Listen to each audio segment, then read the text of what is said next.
അമ്മേ പണ്ടത്തെ കാലത്തെ ഈ കല്യാണം കഴിക്കാൻ മുമ്പ് അമ്മ സ്നേഹിച്ചിട്ടുണ്ടോ? ഇല്ല. ഓ അങ്ങനെ എന്റെ പൊന്ന്. അതിന് മുമ്പാണല്ല കെട്ടിയത്. ഒരുവിധം പ്രായമായി കെട്ടിയത് ചാന്തൻ മണിയിട്ട് കാച്ചി മാത്രം. ബാക്കിയുള്ളവരെയൊക്കെ 10-12 വയസ്സാകുമ്പോഴത്തേക്കും കെട്ടിയെടുക്കും. ഇന്നത്തെ ബുദ്ധി അംഗം കൊണ്ടായിരുന്നു ഞാനൊന്നും നിർത്തിയ. അമ്മക്ക് ഓർമ്മയുണ്ടോ എപ്പോഴാണ് ഏത് വയസ്സത്തിലാണ് അമ്മനെ കെട്ടിയതെന്ന്? കെട്ടിച്ചു കൊടുത്ത അത് മാത്രം അപ്പുറം ബോധം ജനമാണ്. 106-ലാണോ 107-ലാണോ അറിയാൻ മേല.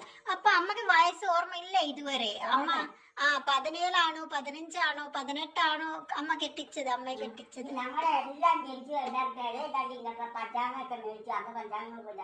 അച്ഛനെല്ലാം എഴുതി കല്യാണം കുറിച്ച് കൊണ്ടുവന്ന് വെച്ച മഴ പെയ്ത് അതെല്ലാം പോയി. ഞങ്ങളെല്ലാവരും വീടില്ലായിരുന്നു.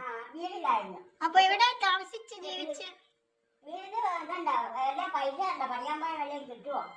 അല്ല അമ്മ 5-6 മക്കളാണ്. അമ്മയും അച്ഛനും പിന്നെ എവിടെയാ കിടന്നത്? കിടന്നുറങ്ങിയത് വീടില്ലെങ്കിൽ? കെട്ടാണെങ്കിൽ മണ്ണ് കൊണ്ടാ കിട ഉണ്ടാക്കിയത്. മണ്ണ് വാരി പഠിച്ചു വെക്കും. ഞാൻ വിലയൊക്കെ ഉണ്ട്. നമ്മുടെ അച്ഛൻ നിന്റെ ആയിരുന്നു. ഇപ്പൊ എന്നാ